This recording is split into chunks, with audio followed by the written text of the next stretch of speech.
पाहूया तालुक्यांमधल्या बातम्या संक्षिप्त स्वरूपात। ठाणे जिल्ह्यातल्या मुरबाड आणि उल्हासनगरमध्ये मुसळधार पावसाने जनजीवन विस्कळीत झाले। मुरबाडमध्ये रस्ते पाण्याखाली गेलेत, वाहतूक ठप्प झाली आहे, तर विजेच्या धक्क्याने एका ज्येष्ठ नागरिकाचा मृत्यू झाला। मुसळधार पावसानंतर अनेक भागात पाणी साचलं आणि पूरसदृश परिस्थिती निर्माण झाली।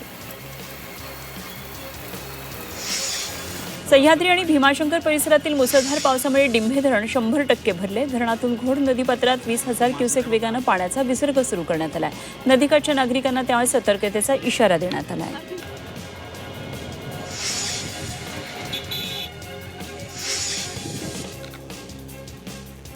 पालघर जिल्हा आणि वसई विरारमधील पूरग्रस्तांसाठी राज्य सरकारनं आर्थिक मदत जाहीर केली आहे। घर, कपडे, भांडी, पशुधन, दुकानदार आणि टपरीधारकांना नुकसान भरपाई दिली जाणार आहे। पूर्णपणे नुकसान झालेल्या घरांसाठी 1.5 लाख रुपयांपर्यंत आर्थिक सहाय्य देण्याचा शासन निर्णय जारी करण्यात आला आहे।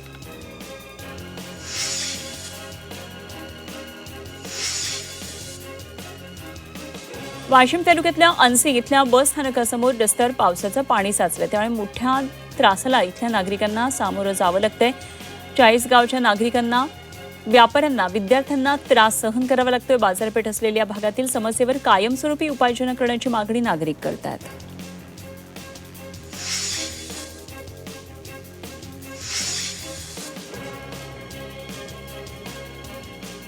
वाशिममधील 77 जलप्रकल्पांमध्ये केवळ 22.47% जलसाठा उपलब्ध आहे, त्यामुळे जिल्ह्याला अजूनही दमदार पावसाची प्रतीक्षा कायम आहे। जिल्ह्यातील धरणं व प्रकल्प समाधानकारक पातळीपर्यंत भरण्यासाठी आणखी जोरदार आणि सलग पावसाची आवश्यकता आहे। त्यामुळे शेतकऱ्यांसह प्रशासनाचं लक्ष आता पावसाकडे लागले।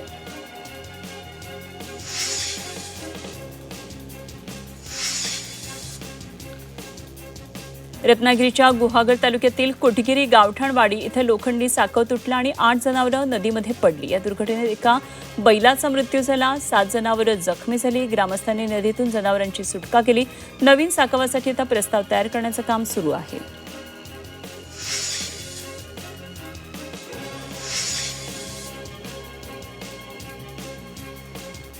भिवंडीतील कोशिंबीजवळ मुंबई नाशिक महामार्गावर मोठमोठे खड्डे पडल्यानं वाहनचालक त्रस्त झालेत। अपघाताचा धोका वाढलाय। टोल वसुली सुरू असताना रस्त्याची दुरुस्ती होत नसल्यानं नागरिकांनी संताप व्यक्त केला। प्रशासनानं तातडीनं खड्डे बुजवण्याची मागणी केलेली आहे।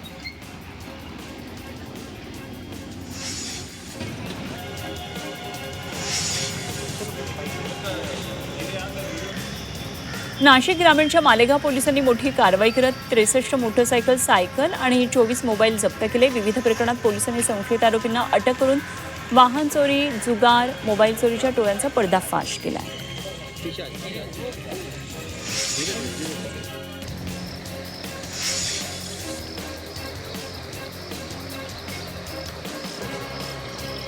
वाशिमच्या मानोरा तालुक्यातल्या धामणी इथे अरुणावती नदीच्या कोल्हापुरी बंधाऱ्यामध्ये झाडांच्या फांद्या, ओंडके, कचरा अडकलाय। पाण्याचा प्रवाह त्यामुळे बाधित झालाय। पुन्हा मोठा पाऊस झाला तर पूरस्थितीचा धोका निर्माण होऊ शकतो, त्यामुळे नागरिकांनी प्रशासनाकडे तातडीच्या उपाययोजनांची मागणी केली आहे।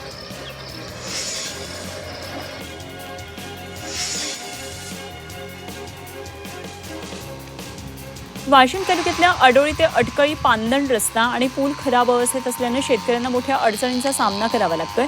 शेतीमाल वाहतुकीसाठी त्रास होत असल्याचा पुलाचं बांधकाम, रस्त्याची दुरुस्ती करण्याची मागणी शेतकऱ्यांनी केली आहे।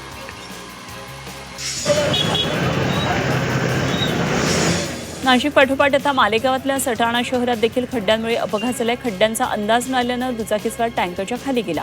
यावेळी दुचाकीस्वार दुसऱ्या बाजूला फेकला गेल्यानं मोठा अनर्थ टळला। तरी सर्व घटना कॅमेऱ्यामध्ये कैद झाली आहे आणि प्रशासन बळी जाण्याची वाट पाहत आहे का, असा संतप्त सवाल नागरिक करतात।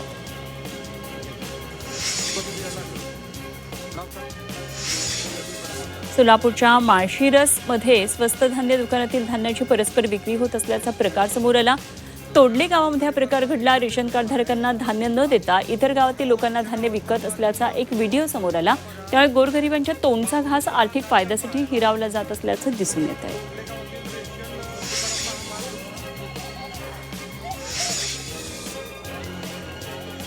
जालना जिल्ह्यातल्या घनसावंगी तालुक्यामध्ये राजूरकर कोठा इथल्या अंतर्गत रस्त्यांची अवस्था अत्यंत खराब झाली आहे। पावसामुळे रस्ते चिखलमय झालेत। नागरिकांसह शालेय विद्यार्थ्यांना मोठ्या अडचणींचा सामना करावा लागतोय। ग्रामस्थांनी वारंवार मागणी करूनही रस्त्यांची दुरुस्ती न झाल्यानं नाराजी व्यक्त केली। प्रशासनानं तातडीनं उपाययोजना करण्याची मागणी होती। भंडाऱ्यातल्या शिक्षण व्यवस्थेचा बोजवारा उडाल्याचं धक्कादायक चित्र समोर आलंय. मोहाडी तालुक्यामध्ये सोरणा इथं जिल्हा परिषद शाळेत एकही शिक्षक नसल्यानं संतप्त गावकरी आणि विद्यार्थ्यांनी थेट जिल्हा परिषदेच्या शिक्षण विभागामध्ये शाळा भरवून प्रशासनाचा निषेध केला. हातात वही पेन घेऊन विद्यार्थ्यांनी शिक्षण विभागाच्या व्हरांड्यामध्ये अभ्यास सुरू केल्यानं अधिकाऱ्यांची चांगलीच तारंबळ उडाली. सांगलीच्या मिरज पंचायत समितीच्या रद्द झालेल्या सभापती उपसभापती पदासाठी आज पुन्हा निवडणूक होतीये.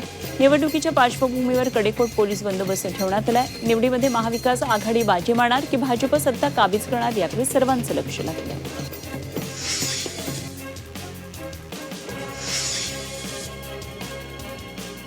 भंडाऱ्याच्या तुमसर तालुक्यामध्ये एका लॉजवर पोलिसांनी छापा मारला. या कारवाईत पोलिसांनी अवैध देह विक्री करणाऱ्या रॅकेटचा पर्दाफाश केला. या कारवाईत पोलिसांनी मुख्य महिला आरोपीसह 5 जणांना ताब्यात घेतलं. यावेळी पोलिसांनी 2 पीडित महिलांची सुटका केली. वाशिमच्या कारंजा शहरात जुन्या वादातून एका युवकाला काही जणांनी भर रस्त्यात बेदम मारहाण केली. या हल्ल्यामध्ये युवक गंभीर जखमी झाला. जवळच्या दुकानाची तोडफोड करण्यात आली. घटनेचा व्हिडिओ सीसीटीव्ही चित्रित झाला. पोलिसांकडून तपास सुरू आहे. पिंपरी चिंचवडमधल्या वाकड पोलिसांनी वाहन चोरी करणाऱ्या दोघांना अटक केली. आरोपींकडून 15,50,000 रुपये किमतीच्या 5 दुचाकी जप्त केल्या. 17 वाहन चोरीचे गुन्हे उघडकीला आले तर सीसीटीव्ही आणि तांत्रिक तपासाच्या आधारे कारवाई करण्यात आली आहे.